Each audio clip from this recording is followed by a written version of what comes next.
Hi, these topical talks gonna show you how to hide post on Instagram. So if you uploaded bunch of posts on your Instagram profile and now you want to hide any post from your profile, here's how to do it.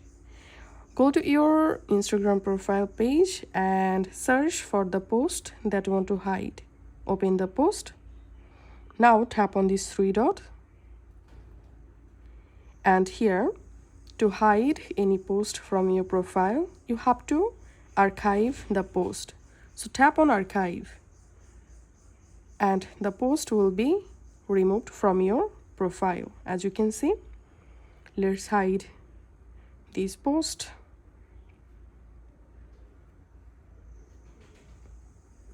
And now to see all of your hidden posts, here's go to your Instagram profile and tap on this hamburger menu.